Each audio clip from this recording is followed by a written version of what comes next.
Hi, Northwest Gas Certificates here. We're at a friend's house today to change a diverter valve. The reason we know that the diverter valve is at fault, we put the hot tap on and the flow pipe, which is the pipe going off to your radiators, as you can see, is heating up. So the diverter valve is passing.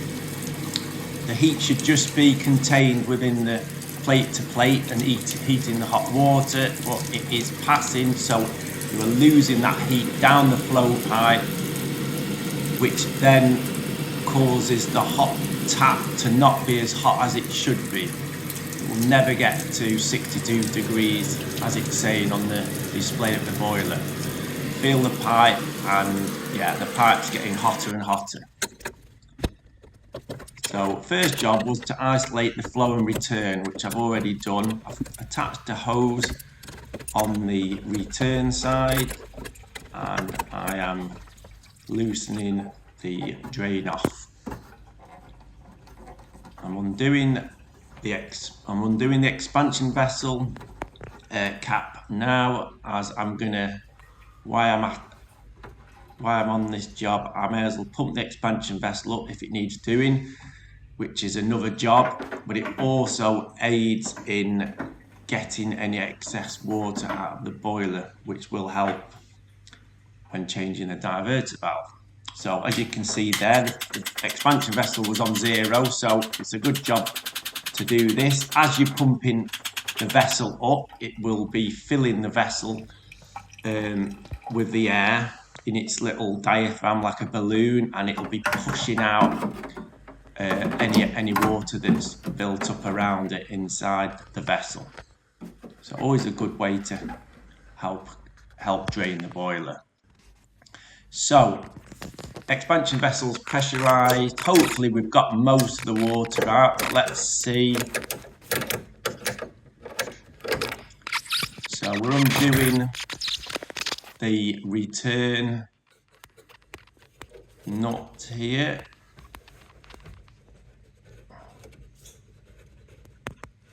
Yeah, we've got a bit of water coming out. So I'll just tighten it back up for a second.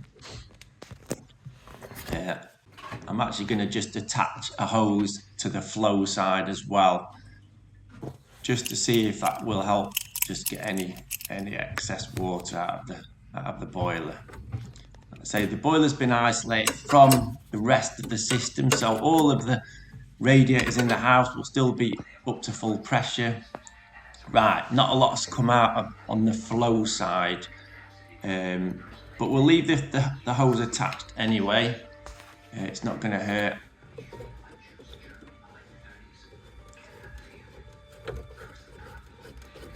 So we can undo that nut again. Yeah, not a lot of water coming out, so most of it's come out. But you do find when you actually remove the diverter valve, more water potentially is going to come out. Right, so we've undone the isolation valve was attached to the boiler casing. We've also got this other little nut that basically just secures the return pipe to the casing of the boiler. So I'm going to completely remove that pipe, which will help in removing the diverter valve after. So as you can see, I've fully disconnected that now. Disconnect the cable from the diverter valve. Pull the clip out, which holds the diverter valve to the body of the pump, and we've got a clip here. So this is the other side of the pipe that we've just disconnected from under the boiler. So if we take that clip out, but at that point, to be honest, I should have just got rid of that. I should have just pulled that pipe out of the way. I'm actually loosening off the diverter valve now. It doesn't really matter, but it would have just, while the diverter valve was securely in place, it would have just been a bit easier to pull that pipe away from it. So you'll see in a minute. It doesn't really matter which way you do it. So there's 3 bolts securing the diverter valve. So there was one there on the left. You can see that's out. Just taking a second one out. Then the third one is down at the bottom, a bit harder to get. I've used my little magnet there just to pull it out. I'm also going to remove the screw or bolt which is holding the pump, just to give everything that little bit more leeway when removing and reattaching, the new diverter valve. So again, I've used my little magnet there to get that out of the way. You possibly can just undo that bolt that the pump has. Also, as you can see, that extra hose that I added to the flow side, all of a sudden water started coming through that. So that was handy that I had that open, and it's just as I've took them bolts off and a little bit of air's got into behind the diverter valve, all of a sudden we've got a bit more water come out. So we can pull that pipe off. There we go. That's out of the way now. Again, you maybe could have just loosened it off and got it out of the way. I've completely removed it. Didn't take long. A little bit of extra water came out there as I've just pulled the diverter valve away from the pump. It comes out to the left of the pump. There's an O-ring in there, so it does need to be pulled with a little bit of force to the left. As you can see, it's attached at the back there. There's two seals.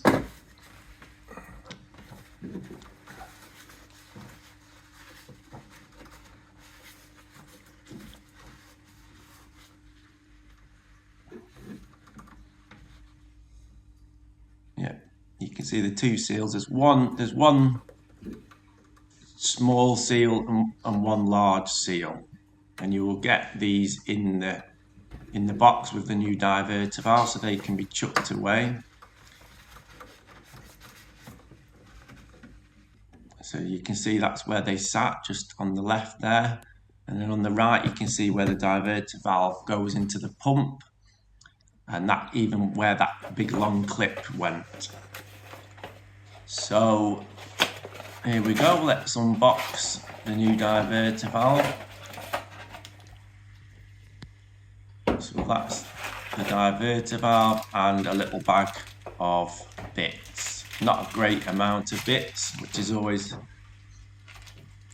makes it less daunting. It's not that tricky of a job, not that difficult of a job really. It's not that much to it. So got a couple of new seals. I think that's the little one. A little bit of silicone grease just to get it to stick and hopefully not fall off later when we're attaching the new diverter valve. So that's one on. I think this is a larger one. Yeah, a little bit of grease. Good little technique. Just put it on the end of your finger and then push it in and slide it off into place. Right. It also comes with 2 O-rings. They're both the same size, so you can't really go wrong. One goes on the side of the diverter valve that pushes into the side of the pump, that connects to the pump, and the other one just goes on the end of that pipe, the return pipe.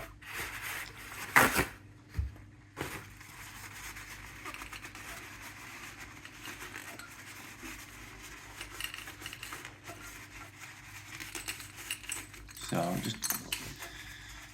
it's a bit dirty. Maybe you could give it a little clean with a Brillo pad or something. I've just given it a clean with a bit of tissue just to get a bit of the excess black muck off. But yeah, new O-ring on there. Bit of silicone grease on the O-ring that's going to go into the side of the pump. This can be quite tight to get in.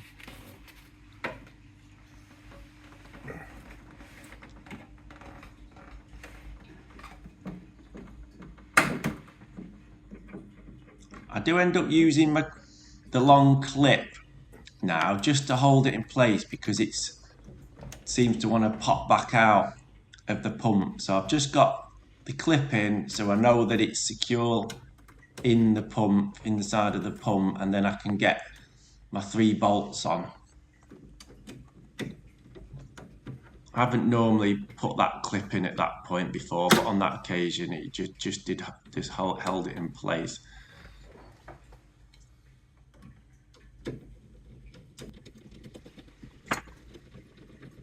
So tighten these 3 bolts up. I wouldn't tighten them fully yet because there's a few other bits to get in, and it's always handy just to not have everything fully tightened up yet.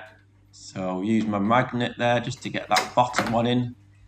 I know sometimes they do give you a long bolt for that bottom one, but Glowworm don't seem to. It's a little bolt for the bottom, so the magnet does help just to get it in place, and then can tighten it up.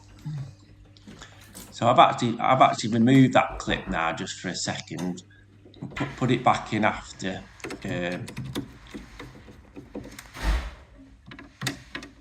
Again, I'm giving these a little bit more of a tighten, but they're not fully tightened up. And I want to get that bolt that's securing the pump in as well. I want to make sure that gets in. If everything's too tight, you might find that you can't get that back in and it's not lined up correctly. So yeah, we've got that back in, pump secure, the 3 bolts are all in. Now we're going to get this pipe in. I am unsure actually, I'm pretty sure it's called the return pipe, but comment if I've got that wrong. I don't think it's the flow pipe because it is on the return side, just coming off the return valve. So I'm gonna push him in. There we go. It's clicked in. We'll put the clip in a minute. Let's just, before we put the clip in, let's make sure we can get this connected as well.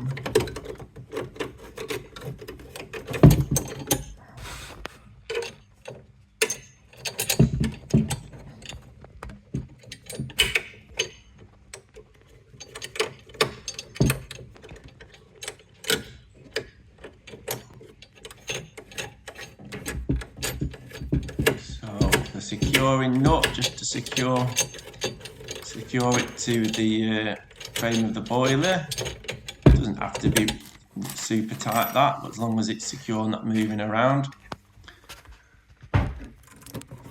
Can get the clip in. Got a bit of a shaky hand there.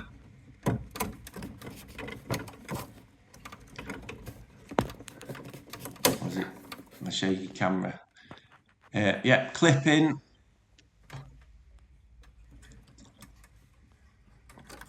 Connect back up.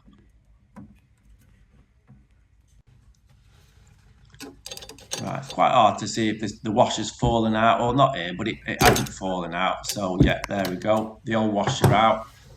You get a new fibre washer with it, with the diverter valve. So let's use it.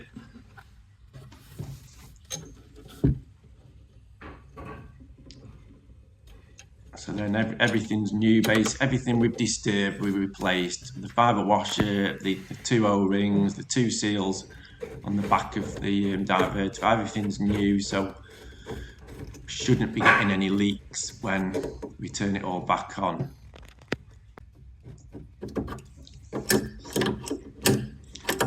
Give that a good nip onto the fibre washer.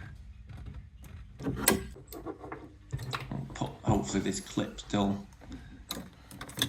will fit back in and secure the diverter valve